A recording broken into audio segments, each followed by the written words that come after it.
चक्रवात दितवा की वजह से आई बाढ़ और भूस्खलन ने श्रीलंका में भारी तबाही मचाई है। इससे बड़े स्तर पर तबाही और बुनियादी ढांचे को नुकसान पहुंचा है। श्रीलंका के डिजास्टर मैनेजमेंट सेंटर डीएमसी के मुताबिक शनिवार सुबह 6 बजे तक 69 लोगों की मौतों की पुष्टि हुई, जबकि कम से कम 34 लोग अभी भी लापता हैं। आपदा में 61,000 परिवारों के 2 लाख से ज्यादा लोग प्रभावित हुए हैं। हालांकि मध्य प्रांत के कैंडी में राहत अधिकारियों ने कहा कि वास्तविक मृत्यु संख्या इससे ज्यादा हो सकती है, क्योंकि केवल कैंडी जिले में ही शुक्रवार देर रात तक 50 से ज्यादा मौतें दर्ज की गई थीं, जिन्हें आधिकारिक तौर पर अभी सत्यापित किया जाना बाकी है। इसके अलावा मध्य पहाड़ी क्षेत्र का बंद्रावेला जिला भी भूस्खलनों से गंभीर रूप से प्रभावित हुआ है। कई जगहों पर लोग लापता हैं और 35 से ज्यादा लोगों की मौत हो चुकी है। चक्रवात ने अधिकतर नदियों और जलाशयों में बाढ़ की स्थिति पैदा कर दी है। इस स्थिति में अधिकारियों ने लोगों को सुरक्षित स्थानों पर जाने की चेतावनी दी है। श्रीलंका के तटीय क्षेत्रों और उससे सटे दक्षिण पश्चिमी बंगाल की खाड़ी पर केंद्रित चक्रवात दितवा के असर से तमिलनाडु में बारिश जारी है।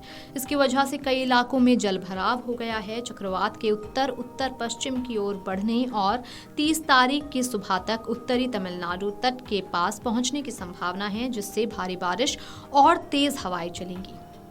मौसम विभाग ने कहा कि 200 मिलीमीटर से अधिक बारिश की संभावना बनी हुई है। हालांकि दितवा शनिवार देर रात तक द्वीप से आगे बढ़ सकता है। बताया गया है कि लगभग 35% क्षेत्रों में शुक्रवार सुबह से बिजली आपूर्ति बाधित है, जिससे राज्य विद्युत संस्था श्रीलंका बिजली बोर्ड के करीब 70 लाख उपभोक्ता प्रभावित हुए हैं। लगातार बारिश और बाढ़ के कारण बहाली कार्य गंभीर रूप से बाधित हुआ है। चक्रवात दितवा की वजह से बारिश और बाढ़ की चुनौती का सामना कर रही श्रीलंका की मदद के लिए भारत ने हाथ बढ़ाया है। भारतीय वायुसेना का एक विमान शनिवार को बाढ़ से विस्थापित लोगों के लिए आपातकालीन राहत सामग्री लेकर श्रीलंका पहुंचा। भारत की तरफ से C-130 विमान भोजन सामग्री और स्वच्छता से जुड़ी अहम वस्तुएं लेकर कोलंबो के अंतर्राष्ट्रीय हवाई अड्डे पर तड़के करीब 1:30 पर उतरा, जहां भारतीय उच्चायोग के अधिकारियों और श्रीलंका वायुसेना के अधिकारियों ने उसे लिया। भारत ने शुक्रवार को श्रीलंका की इस गंभीर स्थिति में मदद के लिए ऑपरेशन सागर बंधु शुरू किया था।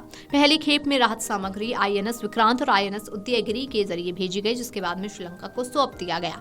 राहत ऐसे समय में पहुंची है जब श्रीलंका अधिकारियों ने पश्चिमी प्रांत में शुक्रवार रात से ही केलानी और अट्टनागालू नदियों के बढ़ते जलस्तर के चलते जबरदस्त आपदा स्थिति की चेतावनी दी थी। मौसम विभाग के अनुसार चक्रवाती तूफान दितवा इस समय श्रीलंका के तट और दक्षिण पश्चिम बंगाल की खाड़ी के पास बना हुआ है और लगभग 10 किलोमीटर प्रति घंटे की गति से उत्तर और उत्तरी पश्चिमी दिशा में बढ़ रहा है। IMD के अनुसार ये तूफान आगे बढ़ते हुए 30 नवंबर की सुबह तक उत्तर तमिलनाडु, पुडुचेरी और दक्षिण आंध्र प्रदेश तट के पास पहुंचेगा। आपात से निपटने के लिए NDRF की 8 टीमों को कई जिलों में तैनात किया गया है। इन टीमों में लगभग 30 सदस्य हैं और विशेष रूप से सर्च डॉग यूनिट भी भेजी गई है, जिसमें 4 स्नीफर डॉग रानी, मिक्की, लाइका और रैम्बो तैनात हैं। ये कुत्ते मलबे में फंसे लोगों का पता लगाने में मदद करेंगे।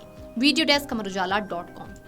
अगर आप ये वीडियो YouTube पर देख रहे हैं तो हमारे चैनल को सब्सक्राइब कर बेल आइकन दबाएं और Facebook पर देख रहे हैं तो हमारे पेज को लाइक करें।